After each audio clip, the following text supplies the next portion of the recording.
अपने इस पैसे को उलमा काउंसिल की तामीर में डोनेट कर दिया है। और निहायत ही अदब एहतराम के साथ जनाब मौलाना तहजीबुल हसन रिजवी साहब को मैं, जो कि हमारे राष्ट्रीय उलमा काउंसिल के कौमी नायब सदर हैं, दरखास्त करता हूँ कि मौलाना तशरीफ ले आए और आपके सामने अपने खिताब सुनाएं।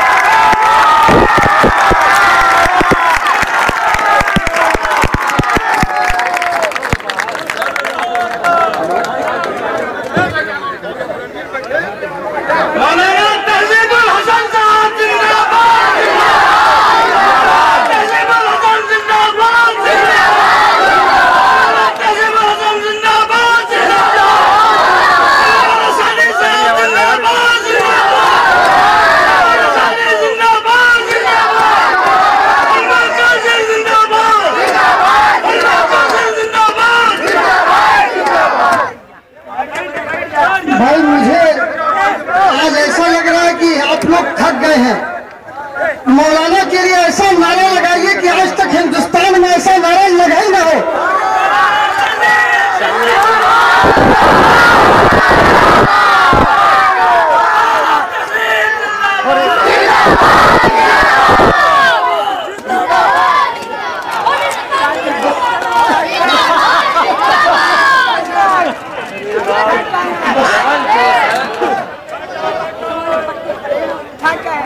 थक गए हैं? जज़ाकल्लाह। अभी तो बहुत मेहनत करनी है इंशाअल्लाह। अभी से थक जाएंगे, तब तो हम लोग कैसे पहुंचेंगे? 2012 में यूपी लेना, 2014 में दिल्ली लेना है इंशाअल्लाह। चलिए, बहुत बहुत शुक्रिया। बैठ जाओ। नहमदु व नसल्ली अला रसूलिल करीम व आलिहि तय्यबीन ताहिरीन व बाद।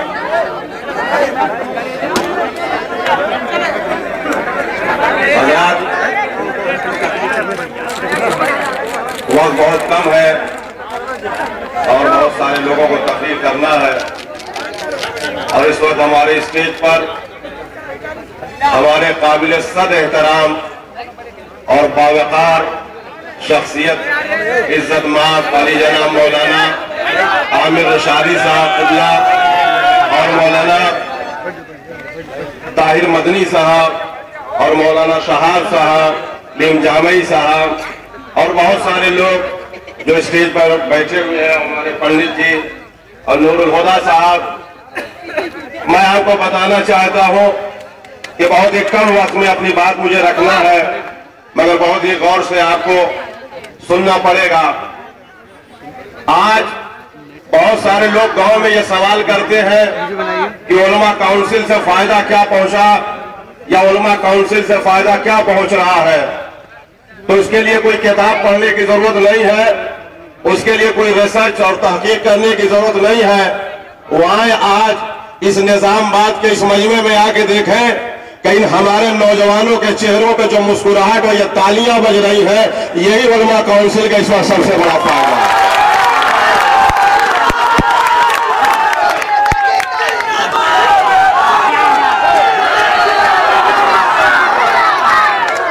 यही सबसे बड़ा फायदा है। आप इस बात को बड़ी संजीदगी से सुने कि हमारा मदरसा आजमगढ़ शहर में है। जनाब आमिर रशादी साहब का जामत और रशाद वो भी शहर में है, जो बहुत बड़ा मदरसा है शहर का। इनके वालिद मरहूम बड़ी बावकार शख्सियत थे, जो सिर्फ आजमगढ़ के नहीं बल्कि हिंदुस्तान के मुसलमानों की क़यादत कर रहे थे। उनका खून इनके रगों में आज लहू बन के दौड़ रहा है। ये उनकी सुजात, ये क़यादत आमिर रशादी साहब को विरसे में मिली है, जो उनके वालिद माजिद से। मगर मैं आपको ये बताना चाहता हूं कि उस वक्त मैं बंगलौर में था, आमिर साहब का फोन पहुंचा, हमने कहा हम 2-4 दिन में आ रहे हैं, आपसे मिलेंगे। उस वक्त जो आजमगढ़ के हालात थे, जिन हालात में उलमा काउंसिल बनी, इससे कोई मुसलमान ऐसा नहीं है कि जो नाबलद हो या नावाकिफ हो। ऐसे हालात बन गए थे या बना दिए गए थे कि मुसलमान गोशा नशीन हो गए थे, सहम गए थे, डर गए थे। हमारे नौजवान बाजारों में आना कम कर दिया था, छोड़ दिया गया था। हमारी औरतें, हमारी माँ बहनों के चेहरों से मुस्कुराहट निकल गई थी। अगर कोई बच्चा बाजार जाता था तो जब तक वापस नहीं आता था हमारी माँ बहनें मुतमईन नहीं रहती थी। ऐसे आलम में पूरे आजमगढ़ में बहुत सारे विधायक मुसलमान थे, बहुत सारे एमपी थे। आज जो बहुत सारे लोग बढ़ चढ़ के बोल रहे हैं, ये सारे लोग मौजूद थे। आप सब गवाह बनिए और अल्लाह रसूल को हाजिर नाजिर जान के बताइए कि कोई मुसलमान आगे बढ़ा, कोई नेता आगे बढ़ा, कोई एमएलए आगे बढ़ा, कोई एमपी आगे बढ़ा। आमिर रशादी पहले दिन नहीं खड़े हो गए थे, कई महीनों तक इंतजार हुआ। हमारे बच्चे जेल जा रहे थे, हमारे बच्चों को उठाया जा रहा था, हमारे घर छापे पड़ रहे थे, बगैर नंबर की गाड़ियां आ रही थी, रात में सोना दुश्वार था। और यही आपके विधानसभा है जो निजामबाद, यही संजरपुर से लेके पूरे आजमगढ़ में एक दहशत का माहौल था। उस वक्त कहां गए थे सपा के एमएलए, उस वक्त कहां मर गए थे बसपा के एमएलए, उस वक्त कहां चले गए थे हमारे एमपी से लोग। यहाँ जो गाड़ियों से लोग टहले उस वक्त कहां चले गए? उस वक्त हम लोग मदरसे में थे, उस वक्त हम लोग कोई सियासत में नहीं थे। मगर उस वक्त उलमा काउंसिल का नजरिया ये था कि जब ये देख लिया कि हमारे बच्चे सहम गए, हमारी कौम दब गई, तो अल्लाह रसूल का फजल यह है और हम पर यह वाजिब है कि हम आगे बढ़े। उलमा के ऊपर सिर्फ मदरसे ही चलाना वाजिब नहीं है, बल्कि जब जहां भी जरूरत पड़ेगी उस मैदान को जब वो खाली देखेंगे तो उस मैदान में आएंगे। हम अगर डॉक्टरी का मैदान खाली देखेंगे तो वहां इलाज के लिए आएंगे। अगर हम कौम में ये देखेंगे कि सियासत में खून लग गया है तो वहां भी हम इस्लाह के लिए आएंगे। और जब अच्छे लोग आ जाएंगे तो फिर हम मदरसों में वापस चले जाएंगे। इसीलिए हमने आमिर साहब ने यह कहा कि इस वक्त जरूरत है, लिहाजा हर फिरके के लोग, हर मजहब के लोग, हर तरह के लोग खड़े हो जाइए। लिहाजा सारे उलमा खड़े हो गए और उसके बाद हौसला दिया गया। मुझे याद है, हो सकता है कि आमिर साहब चूंकि ज्यादा मशहूर है इसलिए ये वाकया इनके लिए छोटा है मगर हमारे लिए बड़ा है। ताहिर साहब भी साथ में थे, मौलाना शहाब साहब भी साथ में थे और किबला आमिर साहब साथ में थे। हम लोग इसी दौरे के लिए जौनपुर हुसैनिया मदरसे में बैठे हुए थे कि उसी वक्त संजरपुर से फोन पहुंचा कि इस वक्त यह गाड़ियां आ गई हैं और ये लोग छानबीन कर रहे हैं, बिना इजाजत घरों में घुस रहे हैं और ये कह रहे हैं कि हम दिल्ली से आए हैं, बगैर नंबर की गाड़ियां हैं। फौरन मौलाना आमिर रशादी साहब ने कहा कि और कोई यहाँ का है?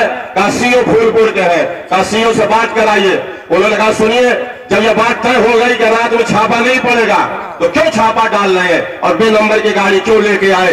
लिहाजा इन्होंने कहा ठीक है, अगर आप 5 मिनट में नहीं हट रहे हैं तो हम लोग फौरन वहां पे आ रहे हैं। जिसका नतीजा यह हुआ कि फौरन गाड़ी पे बैठे और बैठते बैठते जैसे ही गाड़ी चलने लगी संजरपुर से फोन पहुंचा कि मौलाना साहब वो सारी गाड़ियां भाग रही हैं। मौलाना ने कहा भागने दो मगर हम जरूर आएंगे।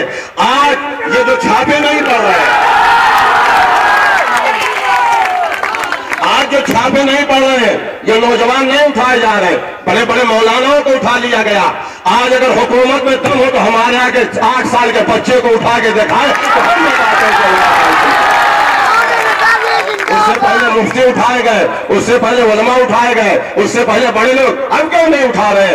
ये एक धमक है जो उलमा काउंसिल की, जो सियासत में, हुकूमत में, सारे शासन और प्रशासन में बैठ गई है कि अब मुसलमान लावारिस नहीं है, उनके घर जो उलमा काउंसिल मौजूद है जो उनकी क़यादत करेगी, उनका मुकदमा लड़ेगी, थाना घेर लिया जाएगा।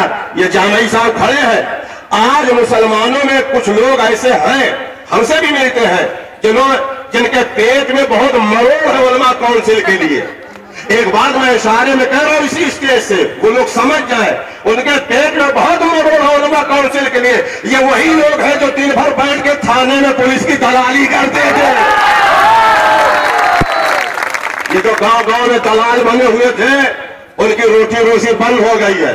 उन्हीं के पेट में मरोड़ है जो थानों में जाके पुलिस की दलालियां करते थे और मुसलमानों को डराते थे कि रात में दरोगा जी उठा लेंगे, सीओ साहब आएंगे, ये कर लेंगे। इसलिए इनके पहुंच दरोगा जी से ज्यादा नहीं थी। मगर आज मुसलमान बावकार हो गया उलमा काउंसिल की वजह से, इसलिए कि हमारे राष्ट्रीय अध्यक्ष मौलाना आमिर रशादी अब एसपी से बात नहीं करते, मुख्यमंत्री और डीजीपी से बात करते। वरना बताइएगा कौन हमारा एमएलए था जो जाता था एसपी से बात करने के लिए किसी मुस्लिम मसले पर।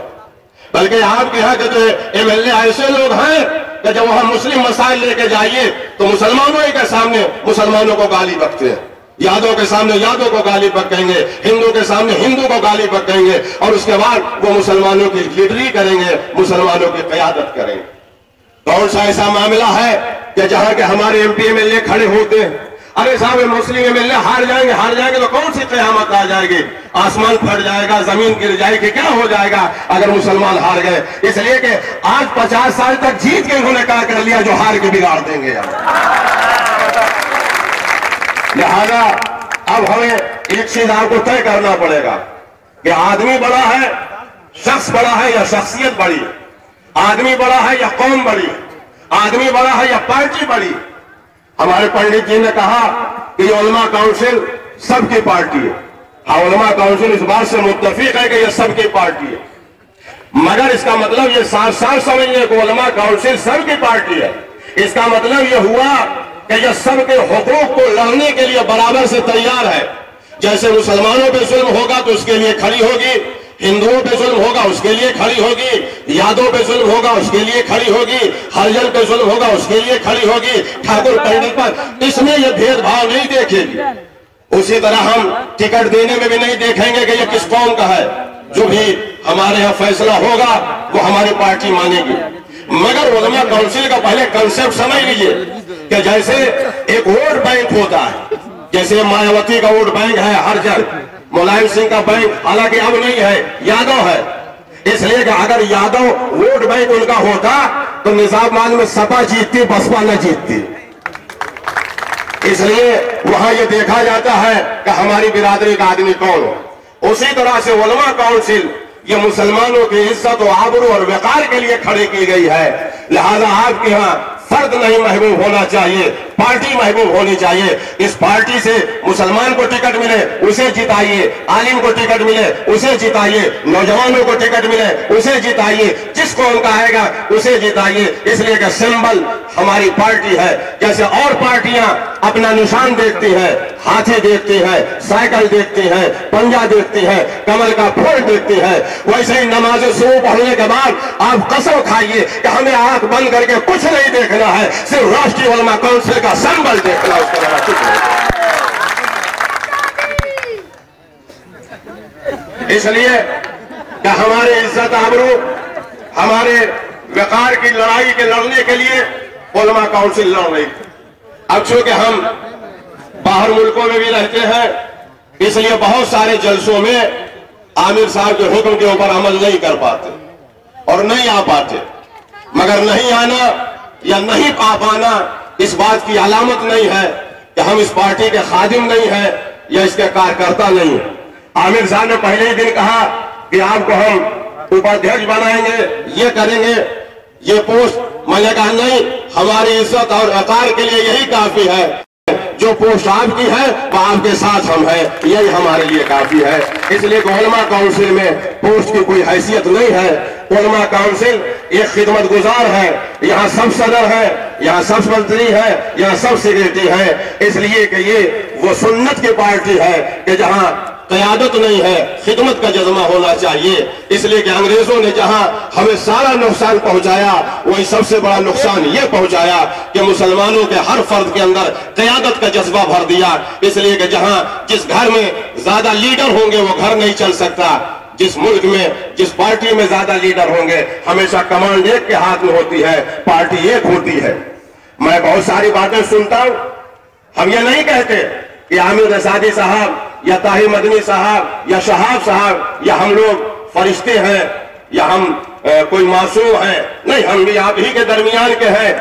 मगर मैं आपसे यह पूछना चाहता हूं कि क्या जो और पार्टियां हैं, क्या मुलायम सिंह मासूम पैदा हो गए हैं या मायावती या सोनिया गांधी?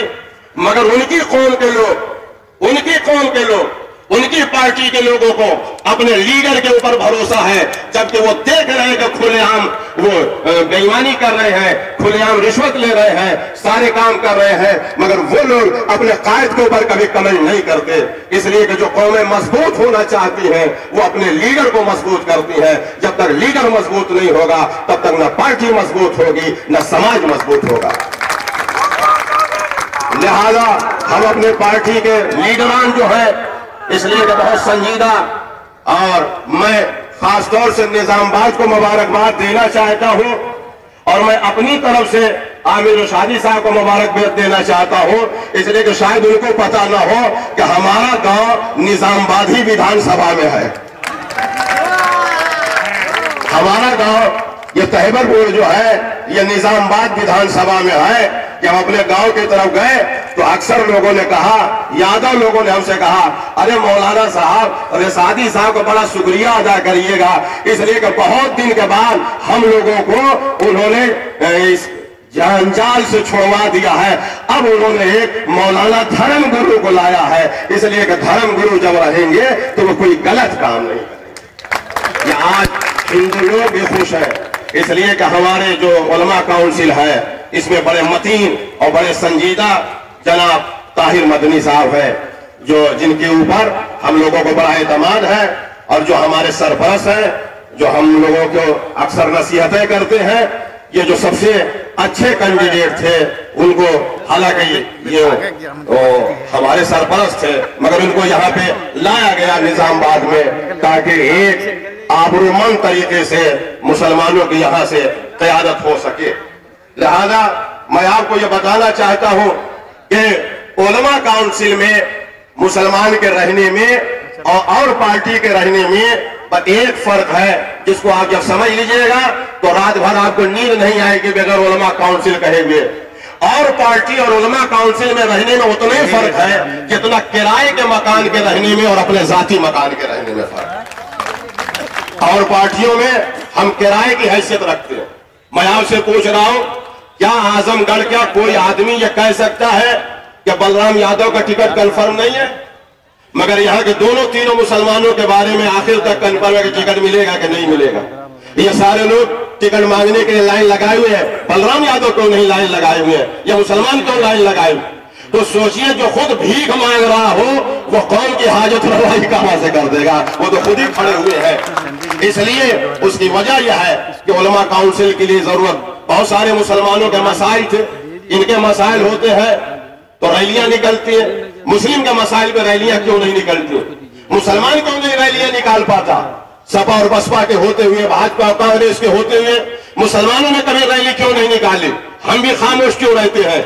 इसलिए कि रैली निकालने के लिए, सियासत करने के लिए एक बैनर होना चाहिए, एक झंडा होना चाहिए। सपा के पास झंडा है, बसपा के पास झंडा है, कांग्रेस के पास झंडा है, बीजेपी के पास झंडा है। हमारे पास कोई झंडा नहीं था, कोई बैनर नहीं था कि जिसके बैनर के नीचे आके हम अपने हुकूक को मांग सके।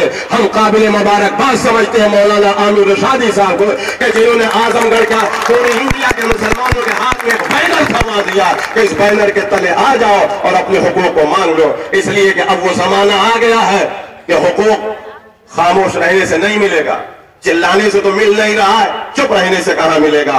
उठिए, लड़िए, कुर्बानी दीजिए, तब उसके बाद जाके हुकूक मिलेंगे।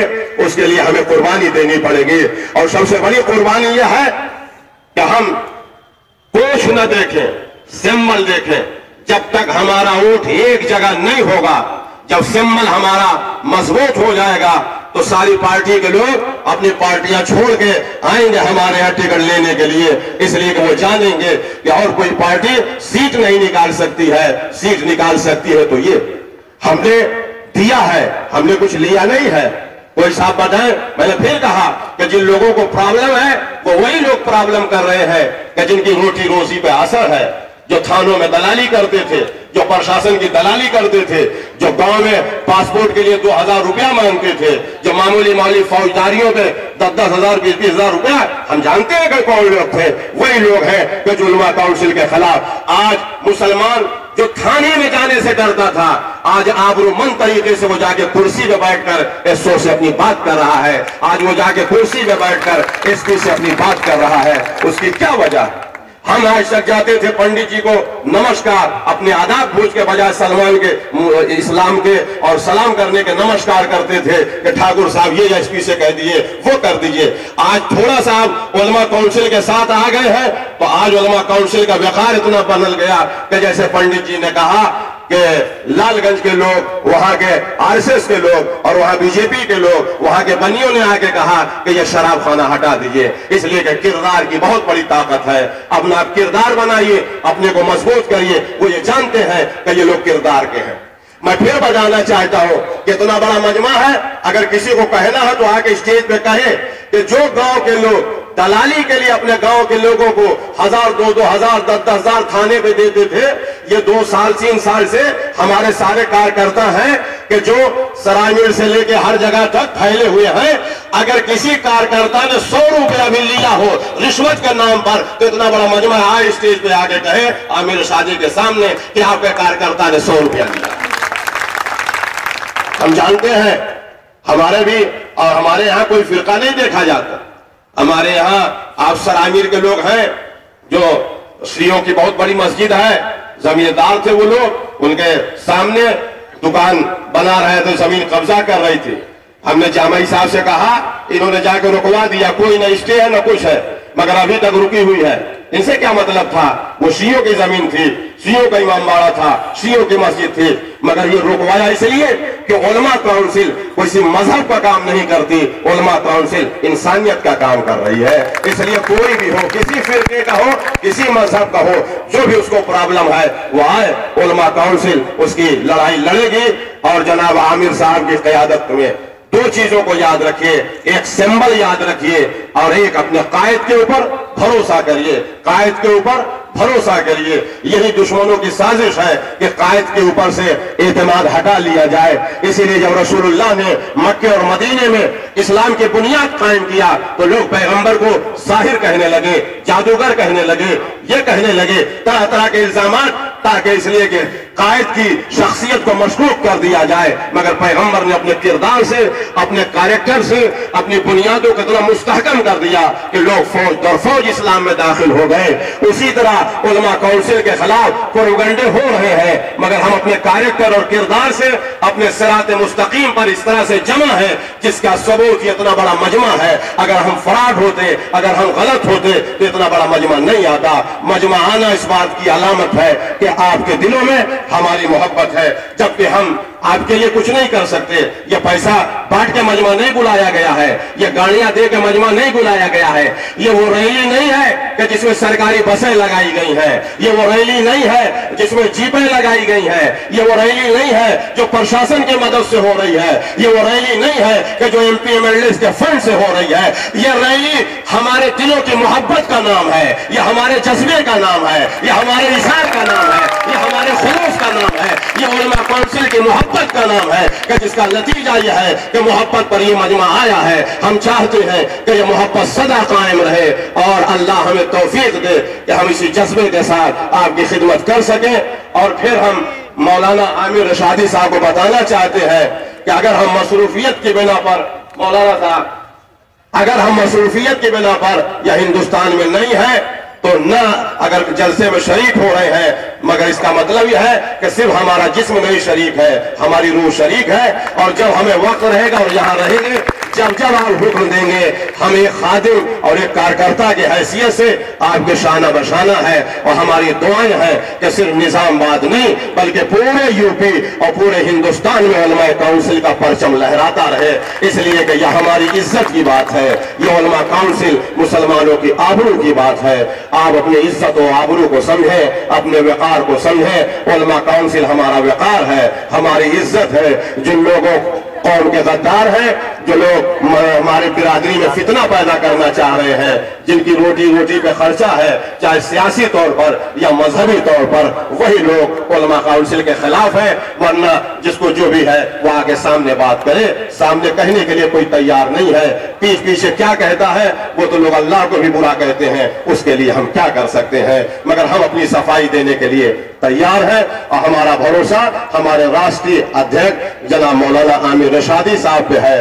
और आप ऐसे ही आंख बंद करके इनके साथ करिए कि कोई भी किसी कौम का आदमी इतना यकीन कर लिए कि अगर आमिर रशादी साहब ये कहते कि इस पीछे से 50 लाख का मजमा आ रहा है तो आप कहिए आप सही कह रहे हैं। कहिए पूरब से पश्चिम नहीं, पश्चिम से सूरज निकला, उत्तर से निकला, दक्षिण से निकला। ये मैं इसलिए कह रहा हूं कि ये चावलूसी नहीं है, सियासत के लिए यही जरूरी है। जब मीडिया को, जब सरकार को, जब नेताओं को ये पता चल जाएगा कि ये कौम अपने लीडर के ऊपर अंधा भरोसा कर रही है तो फिर आपसे भी डरेगी, उलमा काउंसिल के बैनर से भी डरेगी, इनसे भी डरेगी, हमसे भी डरेगी। जितनी हमारी पार्टी मजबूत होगी उतने हम मजबूत होंगे, जितने हमारे ओहदेदार मजबूत होंगे उतने हम मजबूत होंगे। इसलिए कि इनका वकार हमारा वकार, इनकी आबरू हमारी आबरू। ताहिर मदनी साहब जिंदाबाद, आमिर रशादी साहब जिंदाबाद, उलमा काउंसिल जिंदाबाद। उलमा काउंसिल को वोट की भी जरूरत है, नोट की भी जरूरत है, खून की भी जरूरत है, पसीने की जरूरत है। ये इतना बड़ा मजमा कहे कि हम हर एतबार से तैयार हैं। उलमा काउंसिल जो आवाज देगी हम देने के लिए तैयार है। फिलहाल हम वोट के लिए आगे। बहुत बहुत शुक्रिया।